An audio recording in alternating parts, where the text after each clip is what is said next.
This is the part you don't get in the brochure. And you know what that is? You. Our people, our long-lost tribe, our soul tribe, our mirrors, our love and our healing, all walking around at first in new, strange faces. A week later, you feel like you've known these people your whole life, or you sure wish you had. Even the people that make you mad, which has happened, you later find were some of the best gifts. Maybe they showed you an aspect of yourself you weren't aware of,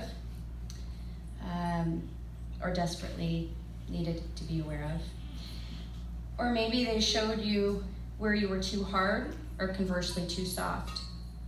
Some of them just show us a type of unconditional love that perhaps we've never had before.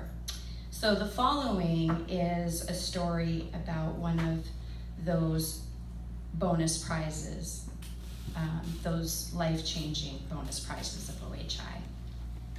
And I call this David's Smile. It was the first day of my last OHI visit. I was walking the grounds, and in the sitting area near the wheatgrass room sat a handsome man, probably in his early 60s. He was bundled up, and I didn't find it unusual. He had an air about him like a well-known actor in heel incognito. But he offered me a warm hello, and I sat down with him a moment. He had an extraordinary speaking voice, low and melodic, sounded uncannily like Bruce Dern. There was something so attractive and mysterious about him. I couldn't quite place the mystery, but we exchanged pleasantries and went about our day. The next time I saw him, he wasn't bundled up, and his mystery came to light. He was very obviously in the late stages of a health opportunity. Without his scarf and heavy coat, his frame was slight, and getting around was a challenge, but he was relentless. At lunch, he had the greatest servings of food, sprouts piled high, and he would eat alone, fully focused on bringing the nutrients to his body that would bring it the life force he'd lost. One day at prayer circle before breakfast, he shared the most touching quote, and everything about this man touched me, made my heart ache, actually made my eyes well. He was so brave, and honestly, I have never seen someone so physically frail exude that kind of raw power. I would literally feel my heart chakra pull and flutter in his presence. It was an invitation to open to something I wasn't quite aware of yet. The quote stuck with me, and I needed to write it down. I needed to keep it for inspiration and to remember sometimes when I forget how I really do want to show up in this world. He was sitting alone with his usual gigantic fare, and I sat with him and asked him if he would repeat the quote for me. We sat for a quiet moment, both receiving the words like a hymn.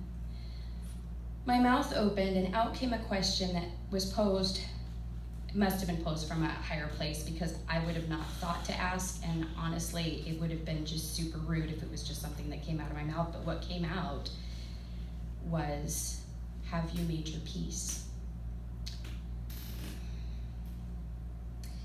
He began to speak. Floodgates burst. His love for his wife, family, guru, music, art, his career as a special ed teacher, his passion for the world and for life itself.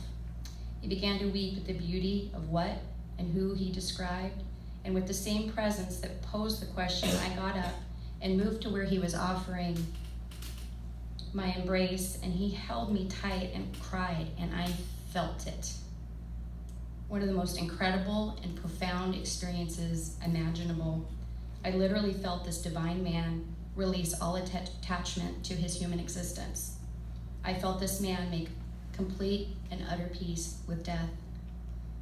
The depth of intimacy in that experience and exchange is something usually reserved for those you only know best. But in that moment, I knew him most of all. And then came Friday Night Live. He very carefully made his way up to the stage with the help of his incredibly beautiful roommate, Sylvester, who fell in love with him as hard as I did, as we all did. He played the guitar and sang this, his voice reminding me very much of Leonard Cohen. I returned to this song, trying to find David, but in that moment, it only belonged to him, and there is no chance of replicating that or him. On the street where you live, from my fair lady.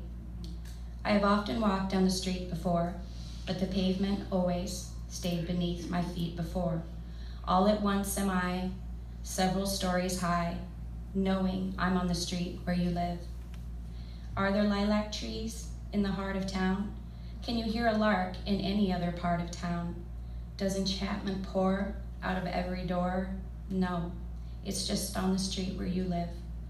And oh, the towering feeling, just to know somehow you are near.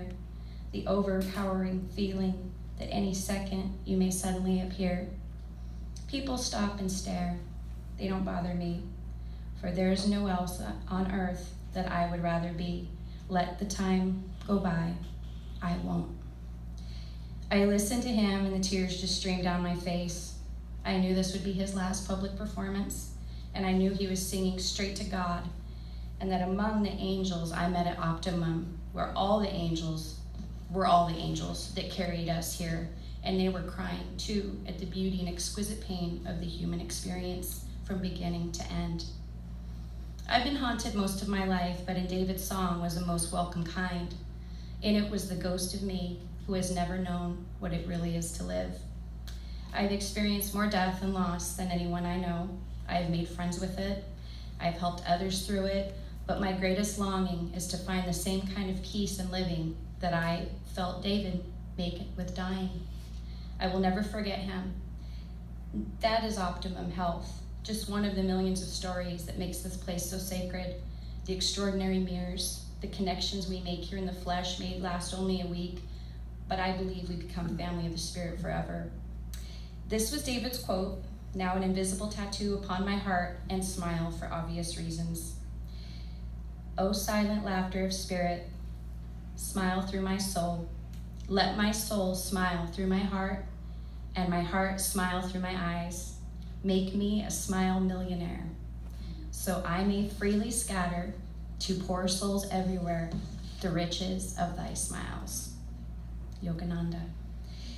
So I thought it most appropriate that our beloved missionary, Nick, who has returned and actually was here last year and was playing backup for David when he sang, is here again. And so we're going to follow this with something that he played that touched all of us that night. And this is a tribute to David, and I'm having this recorded so that we can send it to his beautiful wife.